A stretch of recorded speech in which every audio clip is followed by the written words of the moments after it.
बिस्मिल्लाहिर्रहमानिर्रहीम। हमारा next lecture है जो टॉपिक ऑफ टुडे आ जाता है, that is your independent measures design, और इसी को ही आप बिटवीन सब्जेक्ट रिसर्च डिज़ाइन भी बोलते हो। मैंने आपको पहले भी कहा था, देखें, अगर आप लोगों के पास जो है जस्ट वन सैंपल आप लोगों के पास उसका मीन आ रहा है, देखिए इधर थोड़ा सा इसको यू अंडरस्टैंड कर लेते हैं। आप लोगों के पास अगर वन सैंपल आप लोगों ने आपके पास अभी प्रेजेंट सिचुएशन में सिर्फ एक ही सैंपल है, ठीक है, और इसको आपने कंपेयर करना है किसके साथ, विद ऑलरेडी एग्जिस्टेड, ठीक है, ऑलरेडी एग्जिस्टेड आप लोगों के पास जो है पॉपुलेशन मीन अगर आप लोगों के पास ऑलरेडी गिवन है, यानी जैसे आपने एग्जांपल की थी कि 1 साल पहले बच्चों का जो है वो ऑप्टोमेस्टिक लेवल आया था, और उसके बाद जो है तो वो फिर ये किया, अभी हम करंट में वही टेस्ट जो है वो दोबारा अप्लाई किया, फिर उनके जो मीन स्कोर्स थे उनके साथ कंपेयर किया, तो हम लोग क्या लगाते हैं, वन सैम्पल टी टेस्ट, हमारे पास क्या आ जाता है, वन सैम्पल टी टेस्ट लगाते हैं, ठीक है। और इसके बाद अगर हमारे पास जो है सिचुएशन अगर हमारे पास ये आ जाती है कि if we have two groups, ठीक है, अगर हमारे पास टू इंडिपेंडेंट ग्रुप्स हैं, ठीक है, टू ग्रुप्स हैं, फॉर एग्ज़ाम्पल अभी हमें ये कोई कहता है कि फाइंड आउट डिफरेंस करें मेल और फीमेल, इनका ऑप्टोमेस्टिक लेवल चेक कर लेते हैं, आईक्यू लेवल चेक कर लेते हैं, कुछ भी है, ठीक है। तो दो इंडिपेंडेंटली ग्रुप है ना, सेपरेट ग्रुप है, दो सेपरेट ग्रुप आप लोगों के पास आ जाएंगे, तो फिर आप लोगों के पास क्या होगा, इंडिपेंडेंट मैयर रिसर्च डिज़ाइन भी इसको कह सकते हो, ठीक है। यहाँ से हम देख लेते हैं, इंडिपेंडेंट मैयर रिसर्च डिज़ाइन भी इसको कह सकते हो, as well as between subject research design भी कह सकते हो। इसकी डेफिनेशन आप लोगों के पास, डेफिनेशन आप लोगों ने सबने ये नोट करनी है, ठीक है, अपने पास। A research design that uses a separate group of participants for each treatment condition is called an independent measure research design or a between subject design। ये आप लोगों के पास बेसिक इसकी डेफिनेशन आ गई। अच्छा बच्चों, इसके लिए हम लोग ऐसे करते हैं कि एक एग्जांपल लेते हैं। एग्जांपल हमारे पास क्या आ जाती है कि research results suggest a relationship between our TV viewing habits of 5-year-old children and their future performance in high school. For example, हमारे पास आ जाता है Anderson, Houston, right and Colin 1998 reported that high school students who had regularly watched Sesame Street as a children and better grades in high school than their peers who had not watched Sesame Street। देखो that is the programme, और इसमें इन्होंने ये ज्यूम किया है कि जो बच्चे ये वाला प्रोग्राम देखते हैं उनकी लेटर टाइम पीरियड पे उनकी परफॉर्मेंस जो है वो ज़्यादा अच्छी होती है। Suppose that researcher intended to examine the phenomena using a sample of 20 high school students. ये आप लोगों के पास क्या आ गया है, एन आ गया है, स्टूडेंट्स आ गए हैं, ठीक है।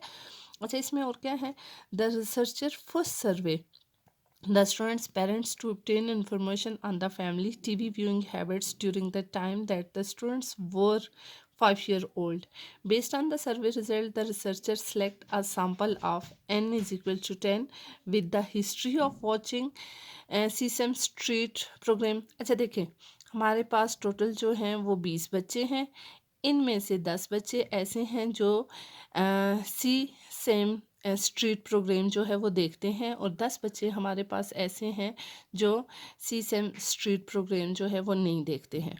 तो हम लोगों ने इनकी चेक क्या करने हैं, असेस क्या करना है, ऊपर ये चीज़ गिवन है कि had a better grades in high schools than their peers who had not watch, यानी उनकी ग्रेडिंग देखनी है, ठीक है, हाई स्कूल में उनकी ग्रेड जो है वो किस तरह की आ जाती है। अच्छा, अब हमारे पास सबसे पहले ये चीज़ क्या आ जाती है, these are the your scores आ जाते हैं, कौन से लोगों के जो वॉश्ड करते हैं सीसम, और ये कौन से स्कोर्स आ जाते हैं, ये वॉश्ड जो उसको नहीं देखते हैं। अब मैं ये आपको प्रैक्टिकल करके बताती हूँ कि इसको आपने कैसे करना है। सबसे पहले आप लोगों ने स्कोर्स को कैसे लिख लेना है, ये जो बच्चे वॉच सीसम स्ट्रीट प्रोग्राम देख रहे थे, that is donated by your X1, और जो बच्चे इस प्रोग्राम को नहीं देख रहे थे, that is donated by your X2। अच्छा, इसके बाद आगे मेन चाहते हैं आप लोगों के पास स्टेप बाय स्टेप आप इसको लेके चलोगे। आपके पास फर्स्ट स्टेप आप लोगों के पास आ जाता है, हम एच नाट बनाते हैं। एच नाट में हमारे पास आ जाता है μ1 and μ2 is equal to zero. यानी इसको भी बनाने के बजाय ना आप इसके लिए, because you are students of the psychology, आप यहाँ पे लिख सकते हो that there is no difference. H naught के आगे आप लोग लिखोगे that there is a no difference existed between two group, those who watch CSAM street program and those who didn't watch CSAM street। ठीक है, तो आप लोग साइकोलॉजी के हो, आपने यहाँ पे पूरी स्टेटमेंट लिखनी है, आपने सिर्फ नो डिफरेंस नहीं करना है। एच नाट में आप लोग लिखोगे कि that there is a no difference existed between two group, that is your this and this. ठीक है, अच्छा, उसके बाद आप लोगों के पास H1 जो एक्चुअल आपके पास रिसर्च हाइपोथेसिस होता है, इसमें आप किस चीज़ की बात करते हो, ऊपर वाली स्टेटमेंट ही लिखोगे, लेकिन नीचे लिखोगे that there is a difference exist between two, that there will be. अच्छा, हाइपोथेसिस की स्टेटमेंट जो है मुझे अब बताएं, क्लास में होते मैं आपसे पूछती। एक लम्हे के लिए सोचें कि कौन से टेंस में लिखी जाती है। देखो, प्रेजेंट में भी लिखी जाती है, फ्यूचर में भी लिखी जाती है, लेकिन लेटेस्ट टाइम पीरियड पे हम ज़्यादातर हाइपोथेसिस जो है वो फ्यूचर टेंस में लिखते हैं, but you can write in present as well as in the future tense. ठीक है, तो उसमें आप लोग लिखोगे कि that there will be a difference exist between two group, that is this as well as an this. ठीक है, और उसके साथ साथ आपने क्या कहा था कि आपने एक बात कही थी कि state the hypothesis and select the alpha level. ठीक है, सेलेक्ट द अल्फा। अल्फ़ा का हमें कैसे पता चलेगा कि हम अल्फ़ा को किस उस पे बेस पे लें। देखो, यहाँ पे नीचे होगा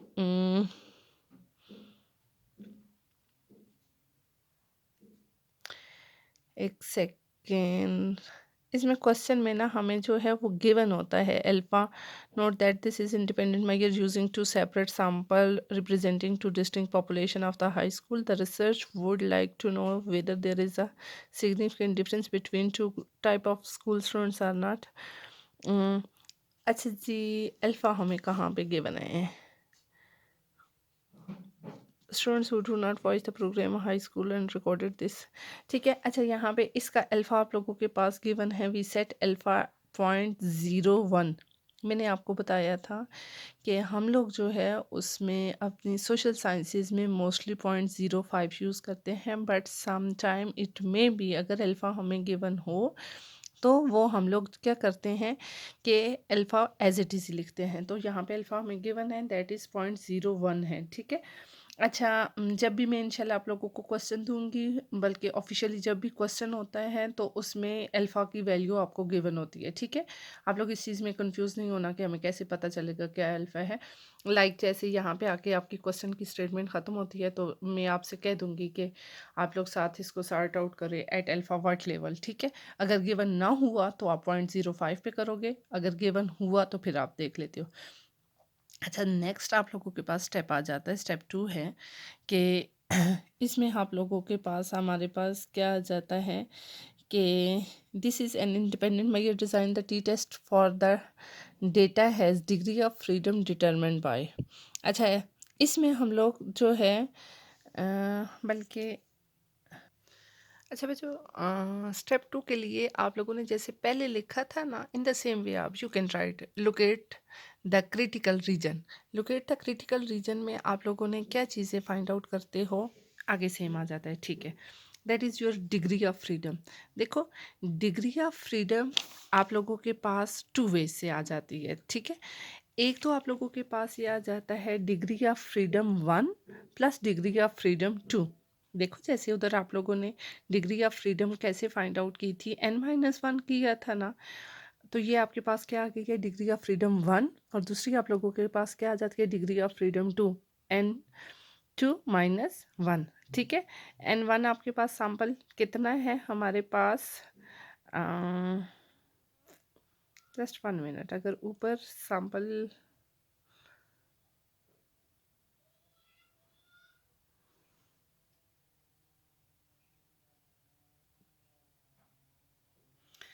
ठीक है, N1 आप लोगों के पास क्या था, 10 था, -1, 10 - 1 आपके पास 9 आ गया, प्लस N2 भी कितना था, 10 था ना, तो 10 - 1 आप लोगों के पास क्या आ गया, 9 आ गया, 9 + 9 18। एक ये वे है, एक और सिंपल वे है।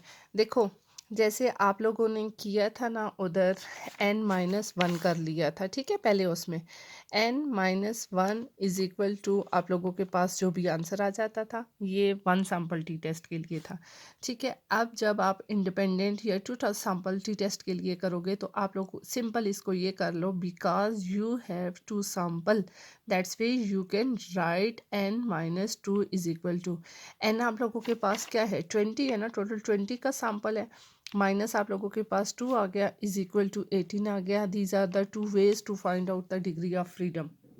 समझ आई है? चाहे आपकी मर्जी है, आपको ये वे सिंपल लगे इससे कर लें, otherwise if you want to do with this way then you can also do by this way. अच्छा, अब के बाद आप लोगों ने आपने कहा था लोकेट द क्रिटिकल रीजन, तो क्रिटिकल रीजन के लिए ज़ाहिर है पहली चीज़ हमने degree of freedom find out कर ली है। अब दूसरी चीज़ आप लोगों ने क्या फाइंड आउट करनी है, दूसरी हम लोगों ने फाइंड आउट करनी है आप लोगों के पास आपका ये जो आ जाती है ना टेबुलेटेड वैल्यू, ठीक है। अब आप लोगों ने क्या करनी है, you have to find out the tabulated value, ठीक है। ये हम लोग फाइंड आउट करते हैं कि हमारे पास टेबुलेटेड वैल्यू जो है वो क्या आती है। जी स्टूडेंट्स देखें, ये आप लोगों के पास आ जाता है ना, टी का टेबल आ जाता है, ठीक है, हमारा ट्यूटोरियल टेस्ट है। अच्छा, टी के टेबल में अब हम लोगों ने क्या चीज़ इसमें करनी है, आप लोगों के पास डिग्री ऑफ फ्रीडम क्या आई थी। First of all you should check what was the your degree of freedom. Degree of freedom आप लोगों के पास 18 थी। अब 18 के बाद आप लोगों ने ये चेक करना है कि आपने इसको चेक किस में करना है, तो आपके पास अल्फ़ा क्या था, 0.01 था ना, ठीक है, 0.01। तो हम इसको ये देखें, ये ऊपर हमारे पास अल्फ़ा है, 0.20 है, 0.10 है, 0 पॉइंट आगे ये क्या है, थोड़ी सी पिक्चर ब्लर हो रही है, हाँ 0.05 है, 0.02 है, 0.01। हमने आपने क्या करना है, इधर से डिग्री ऑफ फ्रीडम 18 को किस में चेक करना है, 0.01 में। तो 0.01 में ये इधर हमारे पास क्या आ रही है, 2.878। क्या आ रही है, 2.878, ठीक है। तो अब हम लोगों के पास आप लोग इसका यहाँ पे अपना आपके पास जो था ना लोकेट द क्रिटिकल रीजन, तो लोकेट द क्रिटिकल रीजन में आप लोगों ने अपने पास ये वाली डायग्राम बना लेनी है। इससे आपको ये एडवांटेज होगा कि अब आप लोग आगे जिस वक्त जाओगे ना एंड वाला जो लास्ट स्टेप करोगे, जब टी को कैलकुलेट कर लोगे, तो फिर इस बेस पे आप उसको एक्सेप्ट या रिजेक्ट करोगे, ठीक है। मोस्टली बुक्स में ये चीज़ गिवन नहीं होती है, लेकिन मैं तो समझती हूँ कि स्टूडेंट्स के अंडरस्टैंडिंग के लिए that is the best way. फिर हम इससे एनालिसिस कर लेंगे, बट रिटन फॉर्म में आप इसको कैसे लिखते हो, आप इसको यूँ लिखते हो कि the T distribution for D F is 18 is presented in ज़ाहिर that is also figure is also available here, ठीक है। अच्छा, उसके बाद हमारे पास आ जाता है alpha is 0.1 and the critical region consists of the extreme one percentage of the distribution and has boundary of the t is this। बस जस्ट आप इसका ये लिख लें, आप degree of freedom find out कर लें एंड टेबुलेटेड वैल्यू लिख लें। टेबुलेटेड वैल्यू लिखने के बाद आप लोग अपने लिए यूँ इसको बना लो, ताकि आपको फिर लास्ट वाला स्टेप आपके लिए ईजी हो जाता है, ठीक है। अच्छा जी, उसके बाद आप लोग अपने आ जाते हो, that is your main and अच्छा। तो स्टूडेंट्स इसके लिए जो आप लोग फार्मूला यूज़ करोगे, ऊपर आप लोगों ने कहा step 3 compute the test statistic, ठीक है, यहाँ पे थोड़ी सी वर्डिंग जो है वो चेंज है, लेकिन आप लोग वो वर्डिंग यूज़ करो जिसको आप कंटिन्यू रख सको। ठीक है, तो यहाँ पे हम लोग ये चीज़ जो है स्टेप 3 आप लोगों के पास सारे, क्योंकि ये आगे जितने भी एनालिसिस लगाएंगे ना हम इसी वे से स्टेप 1 स्टेप 2 स्टेप 3 स्टेप 4, तो फिर बेहतर ये है कि हम ऐसे लिखें। कंप्यूट द टेस्ट स्टेटिस्टिक होगा, आप लोगों के पास जो वन सैम्पल टी टेस्ट का फार्मूला था उसी को एक तरह से एक्सटेंडेड फॉर्म में आप कह सकते हो। ठीक है, वहाँ पे सिंपल आप लोगों के पास एक्स बार था। ठीक है, लेकिन यहाँ पे एक्स बार यानी it's mean x mean 1 minus x mean 2 आ जाएगा, माइनस म्यू 1 माइनस म्यू 2। ये कौन सा है? मीन है। That is your population mean if it is the given. खुद से नहीं लिखेंगे, गिवन हुआ तो वेल एंड गुड, ना हुआ तो हम इसको ज़ीरो लिखेंगे। अच्छा, उसके बाद आप लोगों के पास आ जाता है S x 1 minus x mean 1 minus mean 2 हमारे पास आ जाता है। ठीक है, आप सबसे पहले as you are all of you are the understood कि हमने सबसे पहली चीज़ आप लोगों ने क्या फाइंड आउट करनी है, that you have to find out the X bar 1। ठीक है, तो इसके लिए आप लोगों के पास फार्मूला क्या हो जाएगा? समेशन एक्स 1 बाय आप लोगों के पास क्या आ जाएगा? That is your summation N.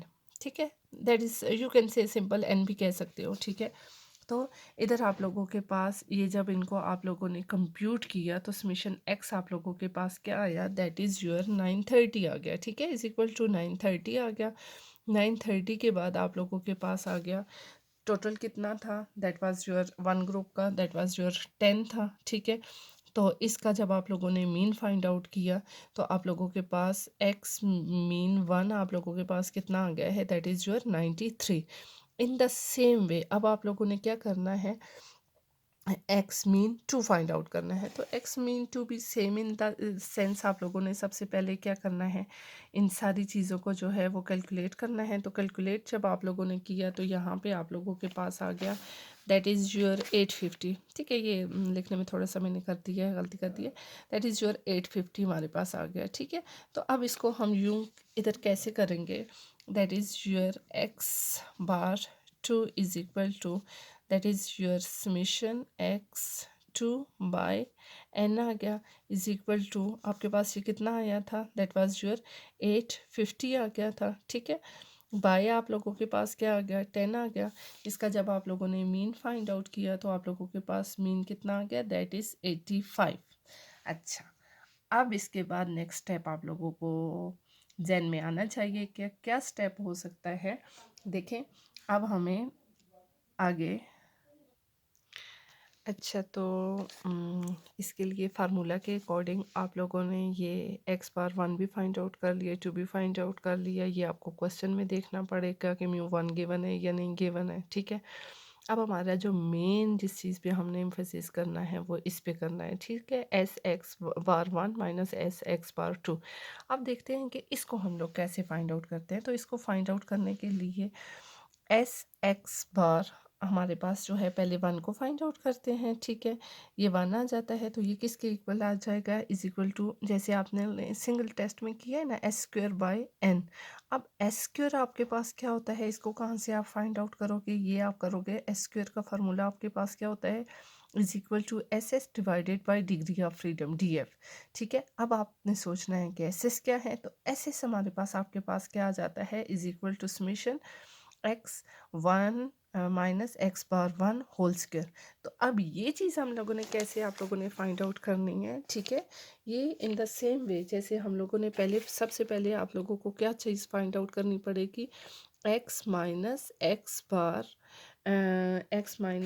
Bar one. ठीक है, ये हमारे पास आ जाएगा एक्स माइनस एक्स बार 1। अब आप लोगों ने कैसे करना है कि एक्स माइनस एक्स बार 1 86 है ना, तो आप लोगों के पास यहाँ पे क्या था? क्या आया था? दैट वाज योर 93 आया था ना, एक्स बार 1 93 था ना।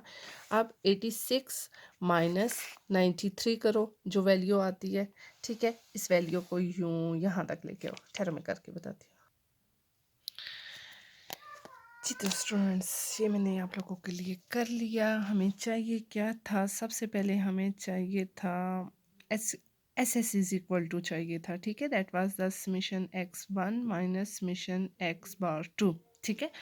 तो ये हम लोगों ने, जैसे आप लोगों ने सिंगल टेस्ट का अप्लाई किया था, इन द सेम वे हम लोगों ने किया। देखो ये आप लोगों के पास आ गई है, एक्स की वैल्यू आ गई है, और माइनस आप लोगों के पास क्या है, एक्स बार की आ गई है। तो एक्स बार 1 की आप लोगों के पास क्या आई थी, इधर आप लोगों ने फाइंड आउट की थी, दैट वाज 93 आई थी। ठीक है। तो अब 86 minus 93, this etcetera, in the same वे हम लोगों ने सारी वैल्यू फाइंड आउट कर ली इन द सेम वे। ठीक है। फिर हम लोगों ने, देखो ये हमारा फर्स्ट प्रोसेस आ जाता है ना, तो इन द सेम वे हम लोगों ने क्या किया है, x2 की भी। ठीक है। x2 आप लोगों के पास क्या आ गया था, x2 की वैल्यू हमारे पास इधर आई थी ना, ये था। ठीक है। तो ये हमारे पास टोटल क्या आ गया था, 85। तो हम लोगों ने इधर अब ये क्या किया है कि x आपके पास, x2 क्या है, 90 है, माइनस क्या आ गया, 85 आ गया, माइनस 85 किया तो आप लोगों के पास क्या आ गया, that is your 5, this value आ गई। अब आप लोगों को इनका क्या क्या चाहिए, स्क्वायर चाहिए। ठीक है। तो हमारे पास ये आ जाता है x माइनस एक्स बार का होल स्क्वायर।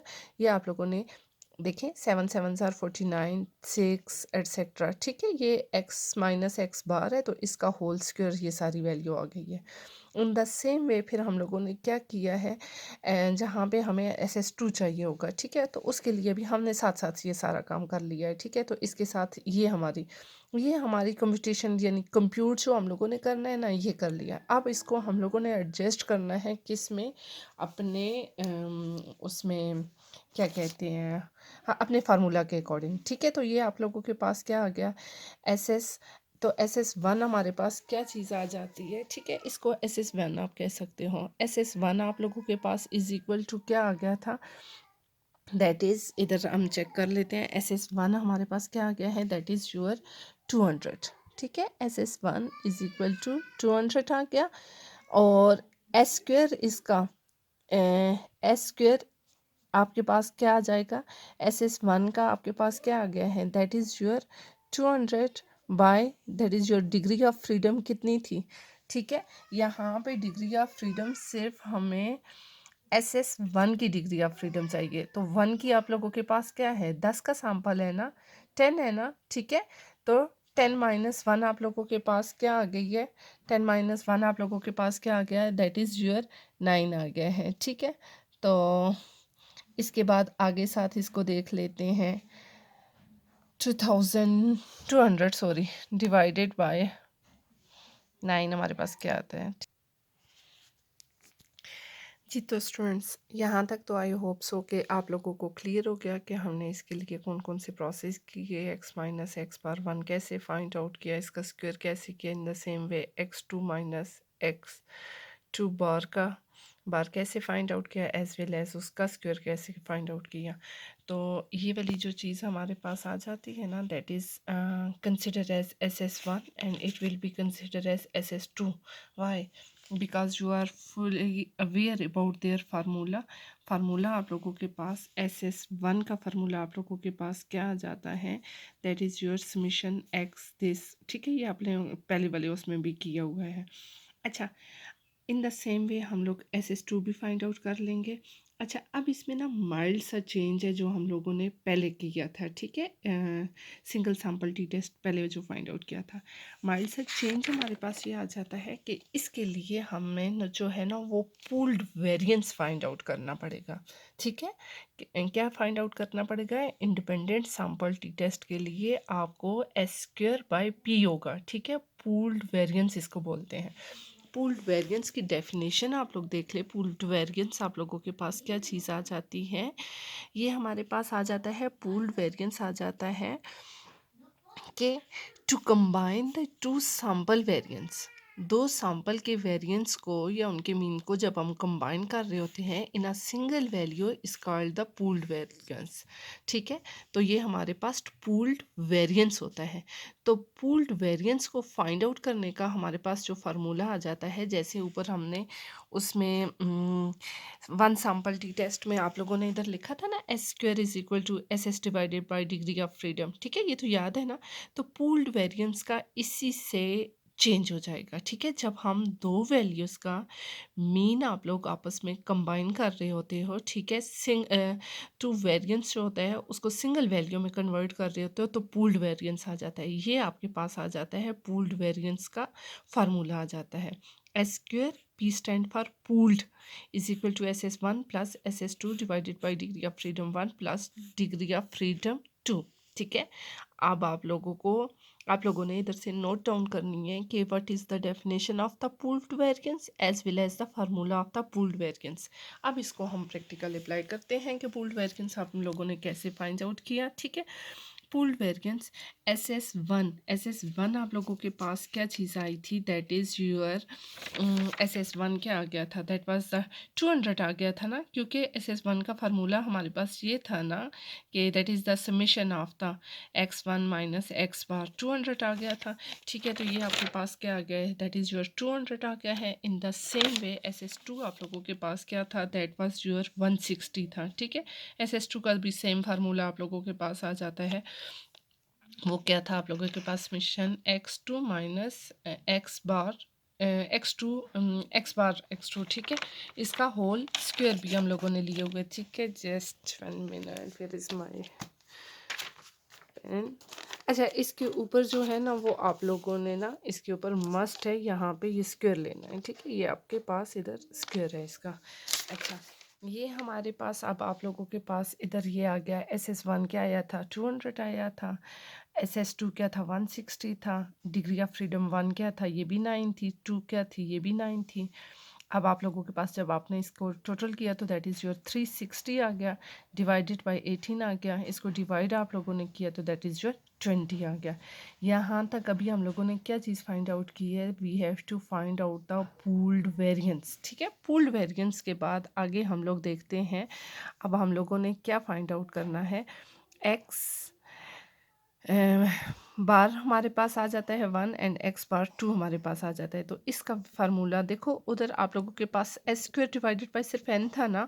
ठीक है, तो अब ये थोड़ा सा एक्सटेंडेड हो गया है, तो अब आपके पास कैसे आ गया है, एस स्क्वेयर पी भी साथ लिखते हैं तो यहाँ पे कंफर्म होता है कि हमने पूल्ड वेरिएंस का लिखा हुआ है बाय 2।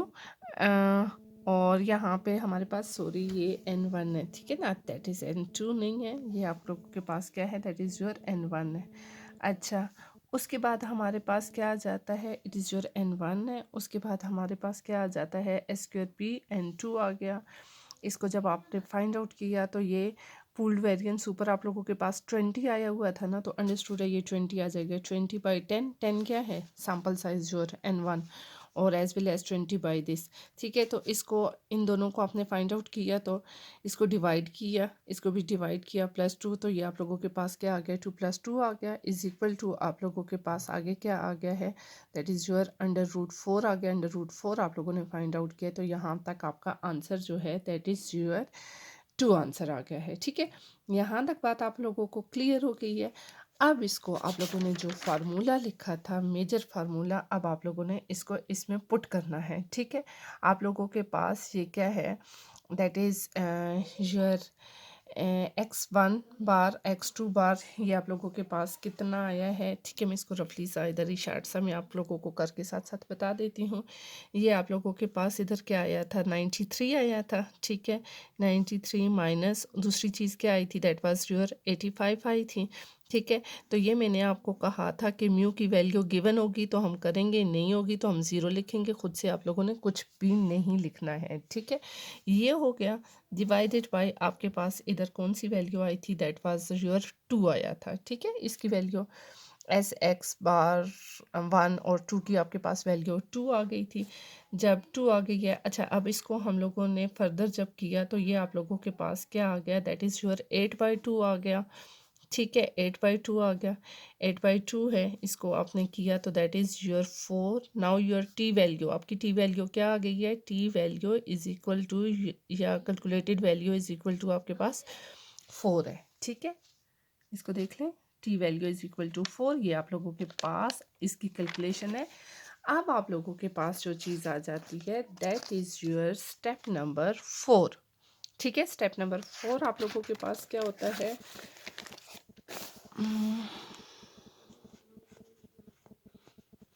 स्टेप 4 आप लोगों के पास क्या आ जाता है, कंक्लूजन था ना उस दिन जो मैंने आप लोगों को लिखवाया था, वो ज़्यादा सिंपल जो वर्डिंग लिखवाई थी, ठीक है, उसी को ही लेके चलो कंक्लूजन। तो चलें, ये आपका छोटा सा टास्क है कि अब आप इसका कंक्लूजन जो है वो आप खुद लिखोगे, आप मुझे इसमें बताओगे। Conclusion that will be in 3 to 4 lines, ठीक है। तो कंक्लूजन में आप लोग लिखोगे कि किस बेस पे आपका इनमें से कौन सा हाइपोथेसिस जो है वो एक्सेप्ट हुआ है, एज वेल एज आज आप लोगों का कौन सा हाइपोथेसिस रिजेक्ट हुआ है।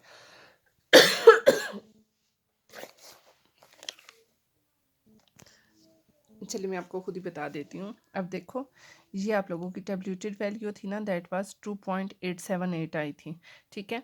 तो अब इसके बाद जो है आप लोगों की टी वैल्यू कौन सी आई है, दैट इज़ योर 4 है ना, ठीक है। तो 4 किधर लाई कर रहा है, इधर आ रहा है, इधर आ रहा है, अंडरस्टूड है, इधर आ रहा है ना, क्रिटिकल रीजन में लाई कर रहा है ना। टी वैल्यू ज़ाहिर है हमारे पास आपकी टी जो है वो 4 है ना, क्रिटिकल रीजन में लाई कर रही है।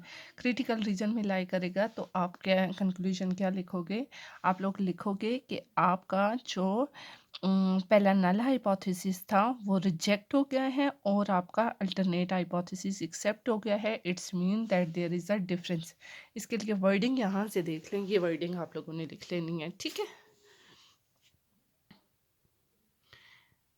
The obtained value t in the critical region. In this example, the obtained sample mean difference in the 4 times greater than would be expected if there were a no difference between the two population. Words in other words हमारे पास आ जाता है this result is very unlikely if h naught is true, therefore we reject h naught and concluded that there is a। देखिए main चीज़ आप लोगों की ये होती है, आपने असल फोकस इस चीज़ पे करना होता है, ठीक है। कि ऑन द बेसिस ऑफ, यानी आप ये लिखें कि my T value is this and my tabulated value is this, ठीक है। So T value is lie in the critical region, ये लिख के उसके बाद ये चीज़ लिखे, in critical region so we reject H naught and included that there is a significant difference between the high school grades for the students who watch Sesame Street and those who did not. Specifically, the students who watched Sesame Street had a significantly higher grades than those who did not watch the proper।